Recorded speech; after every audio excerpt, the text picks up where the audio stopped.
Muy buenas noches, bienvenidos a Contrapunto Político, este espacio abierto a la crítica, al debate, al análisis y a la discusión de los temas más polémicos e importantes que semana a semana acontecen en el mundo y por supuesto en nuestro México y querido Yucatán. Esta noche me da muchísimo gusto presentar a David Barrera Zavala. ¿Cómo estás, David? Bienvenido. Un gusto, Antonio. Buenas noches, mucho gusto estar acá. Qué bueno.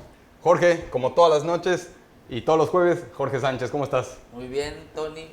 Buenas noches a David y buenas noches a la audiencia que nos ve para tocar hoy temas muy interesantes que están en la opinión pública. Bueno, vaya que sí. Martes negro, martes 13 de agosto para Rosario Robles. La detuvieron, ahora sí, Santa Marta, Catitla, este reclusorio femenil, por más de 5,000 millones de pesos que se le acusan de desvío en esta llamada estafa maestra, donde estuvieron involucradas más de 50 funcionarios, 11 dependencias, 8 universidades públicas, empresas fantasmas. Bueno, ahora sí le llegó la hora a Rosario. David, ¿cómo ves? Pues mira, yo eso esperaría y creo que la sociedad mexicana en general eso está esperando, ¿no? Que no solo sea una llamada de petate, que solo sea un show mediático y la veamos libre o exonerada en unos cuantos meses, ¿no? Yo creo que se debe llegar hasta el fondo de la situación que se dio con la estafa maestra y sobre todo no solo que los culpables paguen con pena, que sean detenidos, que sean encarcelados, sino que también se devuelva lo que en su momento se ha señalado que se han robado, ¿no? Que creo que ese es el principal reclamo que está haciendo la sociedad mexicana y que además el presidente de la República también ha dicho que se va a hacer de esa manera, ¿no? Que no solo se debe de pagar con cárcel, sino que también devolver, porque que ha pasado en otras ocasiones con otros gobiernos que, bueno, pagan 3, 4, 5, 6 años, salen y a disfrutar el dinero, ¿no? Ahí tenemos un caso muy significativo de la maestra Albaster, que después de todo fue exonerada y pues nadie le hizo nada con todo el recurso que se mencionó o por el que fue sancionada, ¿no? Jorge, unos señalan que es un montaje esto, que es un juicio político, una presa político. El presidente dijo en algún momento chivo expiatorio. ¿Cómo ves, Jorge? Aquí, pues, ¿realmente hay una persecución política hacia Rosario o van a caer más peces gordos? ¿Tú cómo ves esta detención? Yo quisiera nombrar a este suceso a la derrota del peñanetismo. Hace unos días escribió un buen tuit Pedro Miguel, un escritor, un columnista de La Jornada, donde decía: creo o considero que Rosario Robles fue al penal, a Catitla, al juzgado, perdón, con una idea del pasado, donde ella pensaba que iba a haber impunidad. Se presentó de manera valentona, pero se encontró con un sistema o con una nueva forma de hacer justicia en este país donde no va a haber impunidad. Creo que se presentó sin la idea de que iba a quedar detenida y va a estar por lo menos un mes en este primer proceso, porque tiene que llevar creo que está en el primer proceso de la conformación de las pruebas de la defensa, pero lo va a hacer desde la cárcel porque sus domicilios estaban inciertos, es decir, ella no tiene algún domicilio certero. Por eso el juez escuchó a la fiscalía para que pueda ser remitida mínimamente un mes. Pero ella dice que vive en su casa hace 22 años, en la misma casa. Sí, pero el problema es que presentó una credencial de lector con otro domicilio y entonces no había como algo certero de un domicilio. Y eso yo creo que es lo que llevó. Ahora bien, yo llamo esto la derrota del peñanetismo en 3 tiempos. Ahora, y la pregunta que le hago a la gente es: ¿quién está defendiendo este modelo?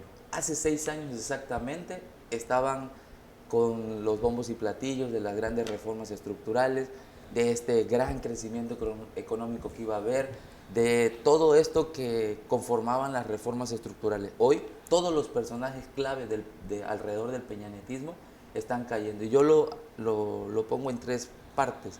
O sea, la derrota de este modelo de Peña Nieto se ha llevado en 3 partes. La primera, con el otoño de Ayotzinapa y el destape de los escándalos de corrupción. La segunda fase, en la derrota del julio pasado, del 2018, donde fue una derrota que jamás se imaginaron. La tercera fase, con Lozoya prófugo y ya en la cárcel, aunque algunos mediáticamente dicen que puede ser un chivo expiatorio, yo creo que no, que está llevando su proceso Rosario Robles. Es decir, ¿quién de todos estos personajes, Videgaray, Nuño, quién está defendiendo al peñanetismo? Videgaray se fue a Estados Unidos, una universidad prestigiosa. Nuño no sabemos su paradero.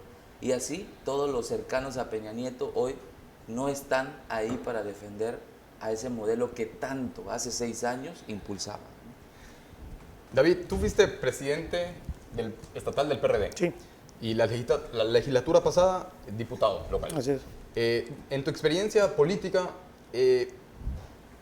¿tú dirías que el primor, esta expresión que llamaban de unión entre el PRI y Morena, pues a raíz de esta detención ya no existe el famoso pacto AMLO-Peña, este famoso pacto primor?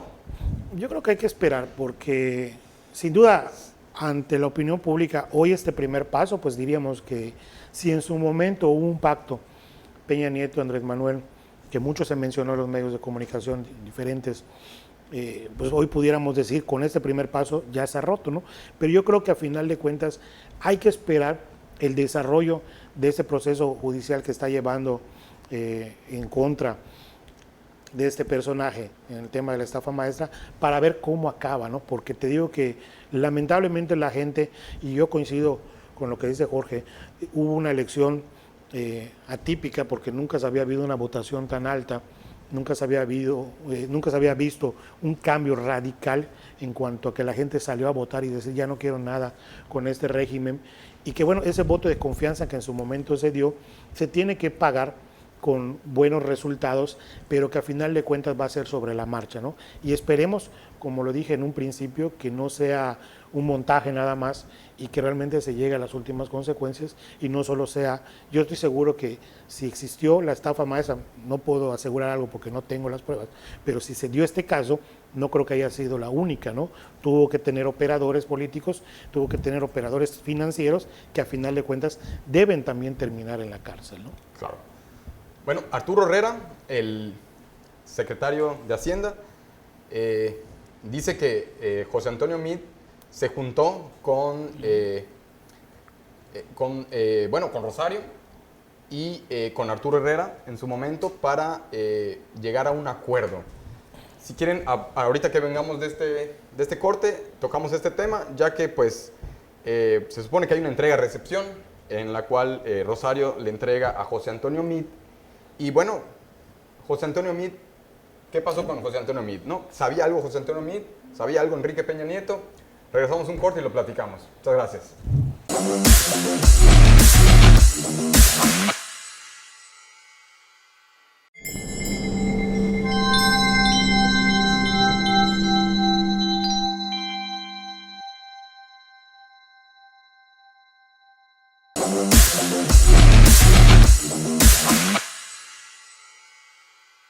Bienvenidos otra vez a Contrapunto Político. Bueno, estamos hablando de la detención de Rosario Robles Berlanga, ex titular de la Sedesol y de la Sedatu. Hay muchas preguntas, muchas dudas, si se sabía esto, si lo sabía Peña Nieto, si lo sabía Luis Videgaray.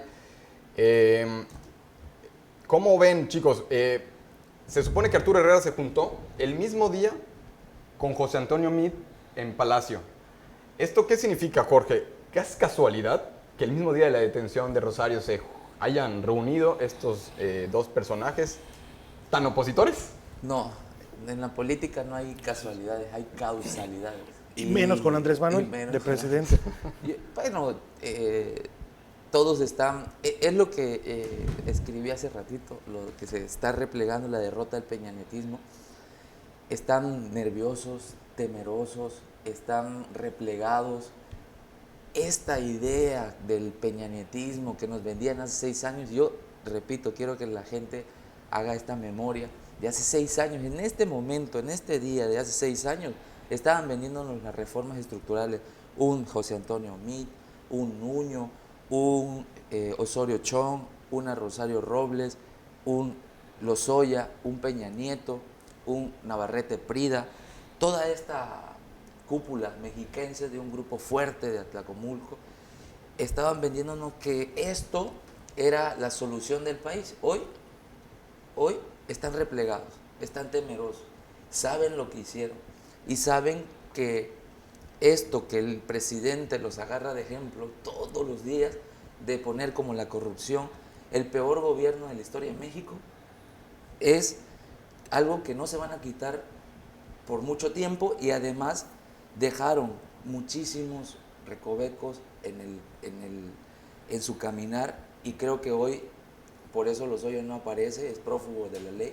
El exdirector de Pemex, el que iba a misa los domingos, hoy está prófugo de la ley, y era el enlace con los financieros globales de Peña Nieto. Ese personaje tan clave en el gobierno peñanetista hoy está desaparecido, porque si aparece, solo en las finanzas públicas, y lo hemos expuesto aquí, compró 2 empresas fantasmas con un valor en el mercado de $60 millones, y las compró al erario público $1,000 millones. Son $940 millones. Yo le dejo ahí en casita a la gente que lo multiplique por lo que anda el dólar. Eso es lo que se robaron, y si eso aparece, va a salir muchísimos personajes de los que mencioné embarrados, y eso justifica algo que no tiene precedente en el país. Santiago Nieto dice que se vienen más pruebas, más denuncias en contra de Rosario Robles. O sea que esto no, pues está apenas comenzando. Vamos a ver cómo termina. Dice que el abogado de Rosario también señala que el presidente Peña y Videgaray pues estaban conscientes de lo que sucedía. Y bueno, pues también le preguntan en una entrevista a Julio Astillero que de estas cuentas congeladas, pues que cómo le paga a sus abogados, ¿no? Y contesta que es un secreto profesional. Está en todo su derecho. Bueno, vamos a pasar a otro tema porque, bueno, resulta que este domingo se celebraron las elecciones internas del PRI a nivel nacional y las del PAN a nivel estatal. Alejandro Moreno Cárdenas, Alito, ganó por el 86%, Ivonne Ortega tuvo el 8% y Lorena Piñón el 3%. Pues fue una paliza de Alito. ¿Qué significa Alejandro Moreno al frente del PRI en este nuevo PRI? Hay pues quienes acusan de que priistas acusan a priistas de hacer cosas de priistas. Bueno, que son las mismas prácticas. Ivonne Ortega, hay que señalar que ya perdió. Dice que no fueron elecciones limpias, que fueron sin legitimidad, que hubieron relleno de urnas, compra y coacción del voto. O sea, los mismos señalamientos y prácticas pues, de un PRI que pues, ya nos han enseñado, ¿no? Estas formas. Alito dice que el PRI está más vivo que nunca. Esto ante un repudio social de un sector importante. Y también dice que en la democracia se gana o se pierde. Y que el PRI sigue siendo un partido importante porque tiene 11 gubernaturas. ¿Cómo ven esta elección del PRI? ¿Hay PRI para el rato o depende de lo que haga este gobierno? Yo creo que en el caso de, por ejemplo, de Alito, primero fue una elección, desde mi punto de vista, divertida, ¿no? Porque como dicen, ¿no? Se la pasaban acusándose, defendiéndose de lo que por muchos años el PRI ha hecho o hizo en el país y en los estados. Se señala también que tenía el visto bueno Alito del presidente de la República, pero bueno, a final de cuentas, repito lo mismo, ¿no? El tiempo es el que irá dando la razón. Creo que hay un hartazgo ya definitivo hacia el PRI. Levantarse de la lona en que se encuentra no creo que vaya a ser tarea fácil. Tendría que venir un hartazgo del actual gobierno que no se cumplieran las promesas como para que la gente volviera a confiar en el PRI. Lo veo difícil, la verdad, porque solo basta con ver las redes sociales, basta con ver las acusaciones que hace Ivonne y los comentarios que recibe, que por más de que sus exfuncionarios, cuando ella estuvo en el gobierno, la traten de defender, es abrumadora la mayoría que la rechaza. Por el mismo lado con Alito, basta con revisar el tema de Campeche, la ciudadanía, cómo se quejan de ellos, y yo creo que no hay por dónde puedan tratar de recuperarse, ¿no? Curiosa, te digo, divertida, porque también vi a quienes en su momento fueron derrotados en el 2018 por Mauricio Vila, por Renan Barrera, hoy sí se pusieron a trabajar, a hacer más campaña por Alito que en su momento por ellos mismos, ¿no? Como es el caso de Víctor Caballero y otros personajes del PRI que dices, bueno, ¿qué pasó acá? O sea, es tanta la confrontación que existe en el tema de Yucatán entre los priistas que muchos de los que no hicieron campaña, que debían de hacerlo porque eran candidatos, no lo hicieron en su momento, hoy sí lo están haciendo por un personaje externo, ¿no? Entonces me parece que las navajas siguen afilándose, siguen cobrándose facturas dentro del PRI yucateco y a nivel nacional, estoy seguro, y de que fue una derrota escandalosa de Ivonne Ortega, no hay duda, ¿no? Yo creo que sí hubo fraude, sí hubo compra de votos, etcétera, todo lo que ha hecho el PRI, que es su naturaleza ya, pero la gran diferencia que hubo es porque no quieren a Ivonne, incluso hasta en Yucatán perdió, ¿no? Ok, bueno, dice Alito que los objetivos de este PRI es ganar la confianza del electorado, va a recorrer el país, un partido fuerte, firme, que critica a un gobierno que no tiene brújula y que va a volver a ganar las elecciones.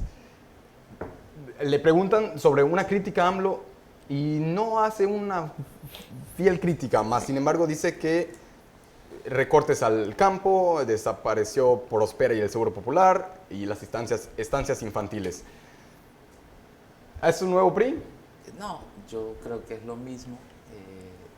Celebro que haya democracia en los partidos, es parte fundamental, y celebro también que existan más partidos para que haya un contrapeso al actual régimen democrático que encabeza Andrés Manuel. Ahora bien, es difícil, o sea, lo decía David ahorita, es muy complejo. Acabamos de ver el tema de corrupción que dejó el anterior gobierno. En algún momento vino Jacqueline, una amiga, compañera, que es dirigente de los jóvenes del PRI. Yo le decía, deberían analizar cambiarse el nombre o algo, porque hay una generación que está creciendo, que votó, recordemos que son casi 35 millones de jóvenes de 18 a 29 años, que ven al PRI como la corrupción, como el coco, como el ropavejero, no sé, lo peor de la política está ahí, en esas prácticas. Y esa institucionalización del PRI pasó a todos los partidos. La forma de hacer política que se institucionalizó en el PRI ha permeado a varios partidos y muchos partidos luchan con sacudirse esa forma de hacer política. Yo creo que esto fue contundente en el tema interno del PRI. Creo que el 90% de la votación casi de este Alito Moreno. Ivonne Ortega no pudo ganar ni en Yucatán. En su estado natal también ganó Alejandro Moreno, y lo que decía David también es certero, el tema de los dos grupos, el exgobernador con Ivonne, aquí le terminó haciendo contrapeso porque ganaron la elección a nivel estatal, ¿no? Yo creo que el PRI está complicado, pero ellos tienen números, tienen otros datos, me imagino, pero en las elecciones del 19 no aparecieron. Fue Morena con el PAN la competencia y ya una distancia gigantesca entre Morena y el PAN. Bueno, el PRI ya se ha levantado de derrotas escandalosas, así que a veces unos dicen que es como el ave fénix, ¿no? Pues hay que ver. puede El surgir tiempo. otra vez. Bueno, vamos a un corte comercial y regresamos para hablar de las elecciones internas locales del PAN. Regresamos.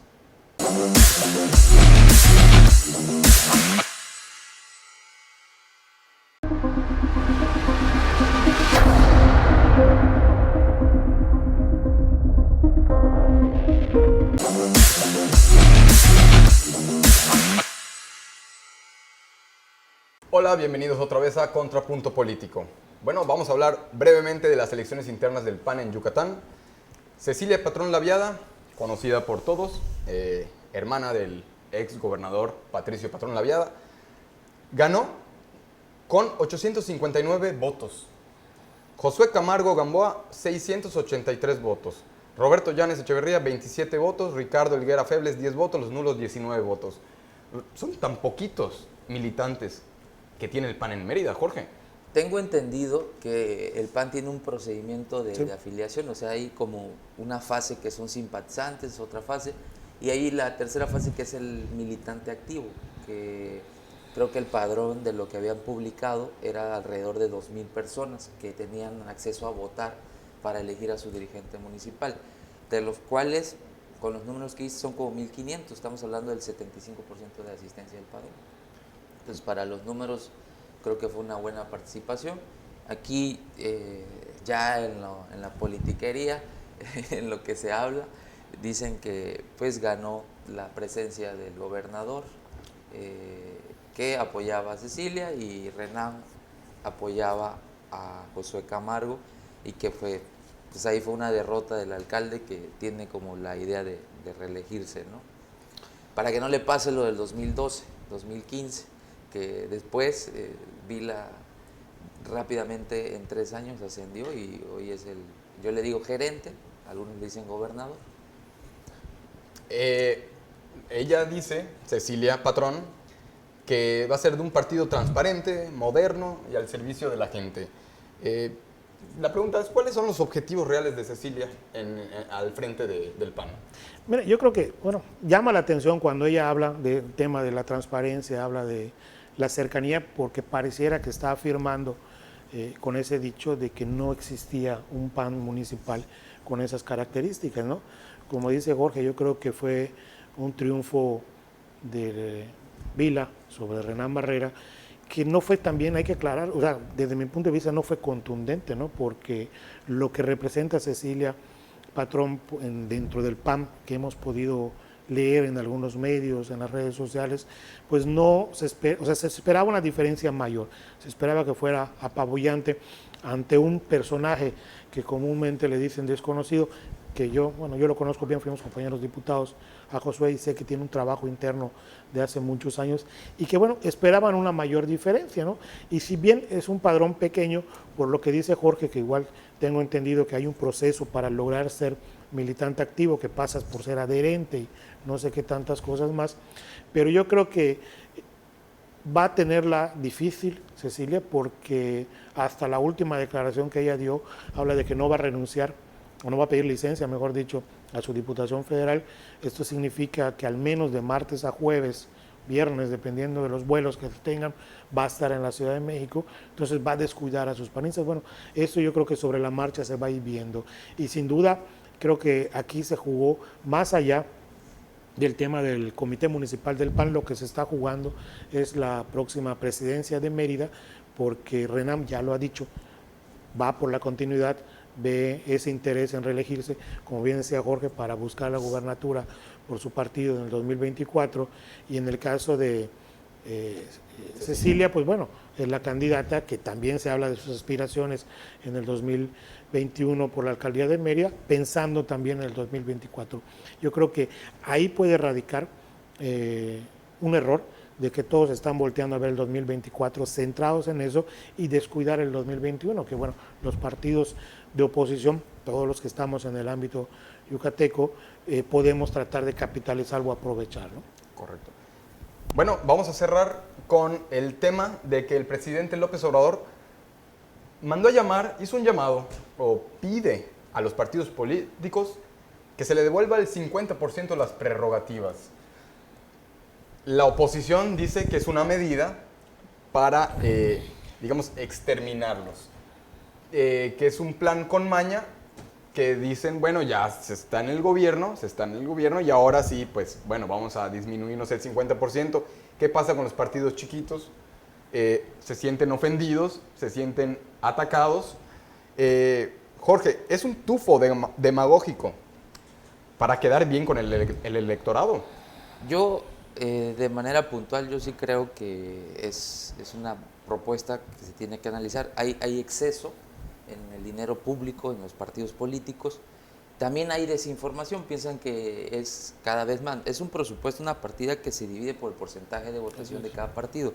Ahora bien, yo estaría en la posición de estar de acuerdo de una reducción a los partidos políticos. Yo vengo del movimiento social, entonces nosotros hicimos de un movimiento social la imaginación, la creatividad, de la participación real de los ciudadanos sin dinero. Es decir, construimos organización sin dinero por la voluntad y la mística de muchos compañeros que queríamos un cambio verdadero en este país. o mínimo ganar las elecciones y llevar a Andrés Manuel a la presidencia de la República. Eso lo hicimos sin recursos, es decir, poniendo en nuestra bolsa, con kermeses, con voluntad ciudadana. O sea que sí se puede ganar Sí una se elección puede. con poco dinero. Sí, claro, yo les pongo el ejemplo del 2018 y recordando al maestro Roger Aguilar, nosotros ganamos por primera vez en la historia en Yucatán un distrito federal electoral de un partido izquierdo. El profesor Aguilar andaba con 2 cristianos, 3 cristianos en la calle, con su gorrita clásica y su playerita y su Chevy, que era un clásico, ¿no? Y se ganó sin dinero, sin comprar votos, manteniendo una estructura con una efervescencia de un movimiento, claro, sí, atrás está Andrés Manuel, un movimiento efervescente, pero convenciendo. Yo cuando regreso al distrito, la gente recuerda a ese profesor que pasaba ahí como loquito tocando y entregando un periódico. Ahora bien, el partido se logró triunfar contra un panismo y además era Cecilia Patrón Laviada. Esa era una figura importantísima. Entonces yo creo que sí es sano para la democracia una reducción a los partidos políticos. ¿Te acuerdas, David, de la ley Kumamoto en Jalisco, que era sin voto no hay dinero? ¿Te parece bien que los partidos, bueno, a nivel federal, vayan a recibir dinero por la cantidad de votos y no por el número de militantes? Sí, yo creo que tiene que haber una revisión. La gente ya está fastidiada de eso, ya está harta de que los partidos se conviertan en burocracia. Te lo digo por experiencia propia, fui presidente estatal de un partido en Yucatán. Sí tiene que haber esa revisión a fondo. También me parece que sí es demagógico que ya estando en el poder, habiendo vivido tantos años con esos recursos, porque sin duda hay que reconocer que mucha de la militancia de Morena, como le decía Jorge, le ha puesto, pero la figura de Andrés Manuel, nadie me va a poder desmentir de que no ha vivido o vivió de los recursos, utilizó los recursos públicos que en su momento tuvieron el PRD, el PT, Convergencia en ese entonces, luego Movimiento Ciudadano, para lograr su meta, ¿no? Entonces ya llegando, ya estando en la silla, pues es fácil decir vamos a quitárselo. Yo creo que tiene que haber un análisis, sin duda alguna.